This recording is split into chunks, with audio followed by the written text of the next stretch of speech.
remade every mob into Avatar characters in Minecraft. Let's remake this skeleton into Jake Sully. We'll need to reorganize some bones and make him taller. Now we need the blue avatar color. Oh, we also, of course, have to have a tail. Texture Jake Sully a little bit more accurately and get on some of their clothes. And we've got Jake Sully joining us in Minecraft. He looks massive. Now, the only thing I'm questioning about this, though, is that the tail looks a tad small, but at least we still got his bow working correctly. He'll target on a hostile mob and knock them back super far. Watch this. Okay, come on, Jake. You're better than that in the movie. There we go. But he's standing against the wall, so you didn't see the knockback. Here it comes. Please, Jake.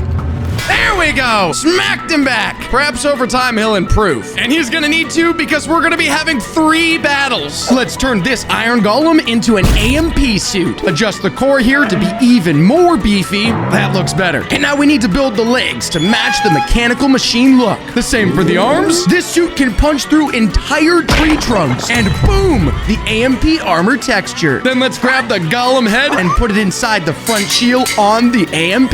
We've got the amplified mobility platform. I mean, Jake Sully was absolutely huge too, but look at us next to this thing. Holy moly. We've got the 2 knives on the side there that we saw in the first film. So our amplified mobility platform is gonna have multiple attacks that it can use. One is a automatic weapon fire. Bam! Hits the husk with a bullet. The other one can charge and use the knives to attack. Boom! My gosh. There he goes. His accuracy is definitely better than Jake Sully. And Jake Sully's gonna have to fight him, exactly like we saw in the film. First, we're gonna grab him some more help from around Pandora. This wolf could be remade into a Thanatore. Face should probably be longer, the sensory quills around its head, and the other strands that stick farther out beyond the quills. If we vary the body, we can replicate some of the muscular-looking features as well. They've also got a total of 6 legs. We've got a Thanatore sitting right in front of us. Holy moly. This thing looks huge. I'm not really sure what happened to the back legs that we put on there. It was definitely a total of 6. Somewhere along the line, we lost 2 legs. But of all the creatures on Pandora, the Thanatore looks like one of the most vicious. And Thanatore has some very, very sharp claws. Bam! Charge! Oh, it's back to back, ripping the husk apart. Let's see it happen again.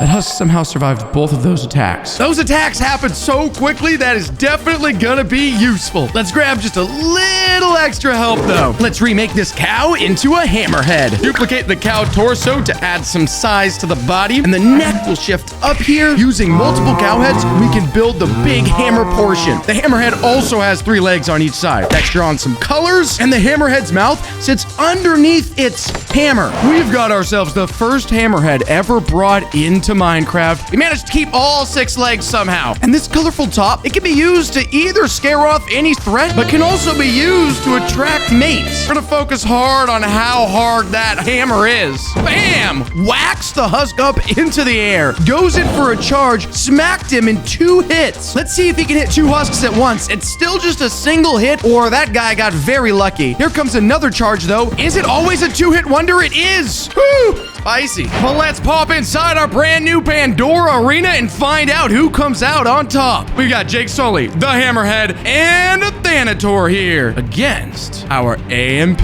And instantly they start fighting. One knockback shot from Jake Sully. It looks like the AMP almost got stuck in the wall there too. The Hammerhead is able to quickly climb around actually. Oh my goodness, but down goes the Hammerhead. Only a quarter of health gone on the AMP right now. Jake Sully is able to keep some distance, but is it going to be enough to stay away from taking too much damage? There's a direct hit onto Jake Sully though. Can he keep the knockback in place? He takes a hit from one of the bullets. It looks like this Thanatore doesn't really know what to do. He's kind of just standing back. I guess he's not as mobile to get up, and down goes Jake Sully on top of that. Finally, he gets up on top. Is he gonna charge at all? If you're gonna avoid it, I recommend running across the arena because you're gonna get knocked. And that's an official win for this guy because our next battle is gonna take to the skies. We could use this Ender Dragon to build a dragon assault ship. Pull off the wings. We'll use the dragon torso to stretch into the main ship portion. And there's 4 propellers that are used to fly and maneuver the assault ship. We need the pilot cockpit as well as a gunner. Build out the actual propeller. And with a little movement adjustments, we can get them spinning. And we have got our dragon assault ship. Holy moly, me oh my. You still hear the dragon sounds coming out of it. This thing is taking to the skies now. And though our Husk isn't gonna have much hope to try and get away, we can see that the guns blasted him and he goes down before he even hits the ground. Here he comes, fires off a missile, heat-seeking, and then follows up with the automatic fire as well. That missile just missed though. There it goes, bye-bye. Instantly shot as soon as he gets back to the top. That automatic fire is pretty sweet. Oh, there he goes. We're gonna need some pretty solid competition. This Phantom will be perfect to create a mountain Banshee. We'll definitely need a long beak and the sort of antenna that goes way back and can be used as handles when riding. Extend the body down to a tail that splits at the end. A big, massive wing. Let's go for a lighter blue base color. And the Banshee actually has smaller back wings too, with little vents on its chest that help it to cool down. Let's bring in our mountain Banshee. Ooh, the blue color looks amazing. These things come in all sorts of different colors. Coolest one is the biggest one that's red. There's only one person that can tame the red guy, and he went down in the first battle. These Banshees, they are dangerous. The Banshee will spot the enemy and then dive towards them, pick them up, latch on, and constantly rip into them.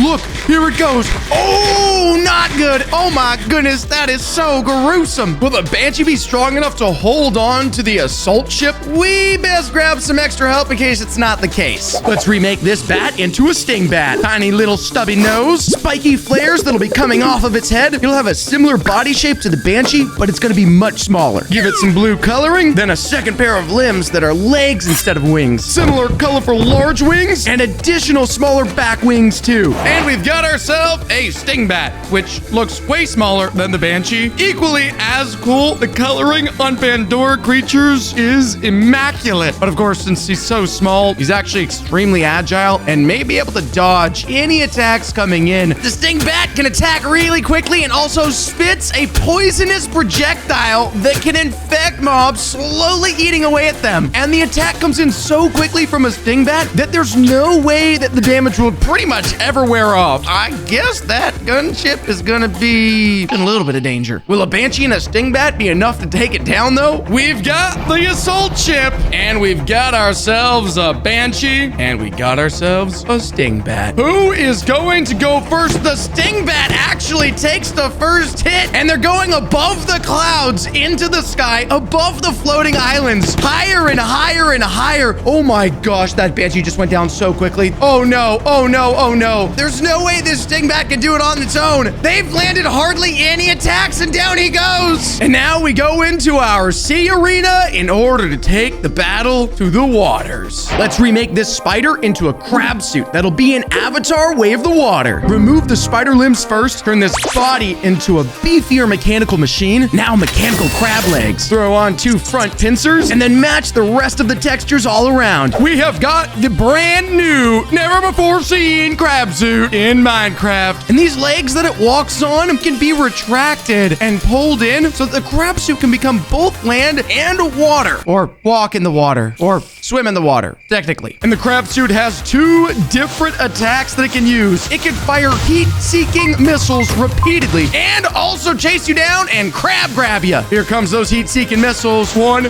3, up in the air. Oh, it's accidentally hitting itself. That could definitely be used to the advantage of anybody else in this battle. And there's gonna be some pretty sweet guys. Let's remake this squid into a Sagittario from the new movie too. Stack up the tentacles behind the head, then duplicate the head so we can turn it into a large shell, a flat base that has 10 tentacles shooting off. Start adding some shiny texturing. The Sagittaria are super colorful creatures. And we've got ourselves the Sagittaria that is sort of squid-like, but also has a massive shell on the back. And these 10 tentacles help grab any sort of prey that it might want to eat. As it swims through the water, it can blast black ink that will stun mobs in place. Boom! Stuck them. This could actually be super helpful to keep the crab suit stuck in place so that those missiles coming down hit itself instead of being able to hit anything else. How effective that will be, we'll just have to see, because it looks like the Sagittarius doesn't actually do much damage. So we're gonna need somebody else to help in this battle. Let's remake this drowned into a turtipede. Flatten way down this body. It's the sort of shell on the turtipede. Tiny little tail coming off the back here. Smack on some colorful colors, and a turtipede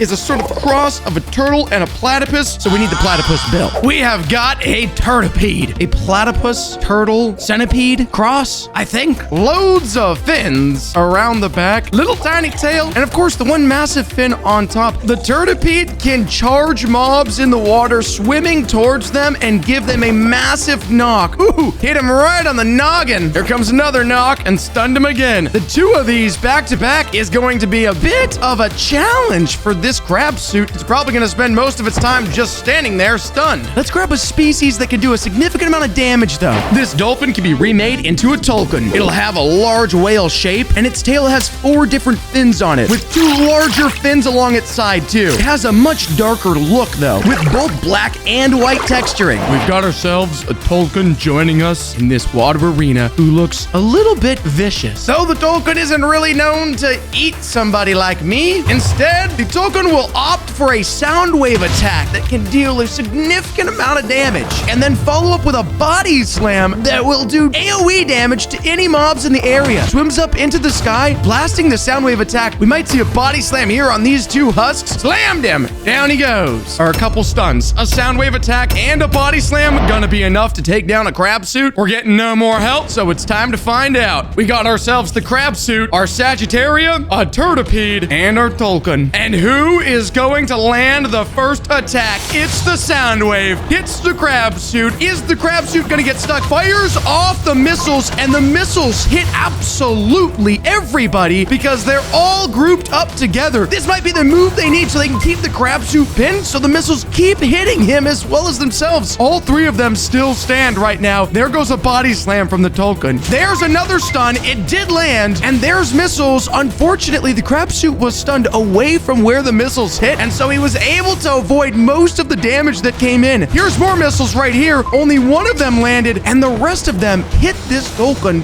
pretty hard. They've got him down more than half, though. It could be the water creatures that do it. More missiles in, and a couple of them do, in fact, hit the crab suit yet again. There's no chance for this crab suit to come out on top. Oh, but I spoke too soon. We lost the Sagittario. Oh, we've got his turtipede and the tulkun now. They've got him down almost under 20%, though. They're doing their very best. More missiles out. Oh, no. Down goes the tulkun. It's 1v1 now. The turtipede, is he strong enough to take down the crab suit? I don't know if I can feel confident enough. Please. No. Down he goes. Less than 10% health, but the crab suit takes the W.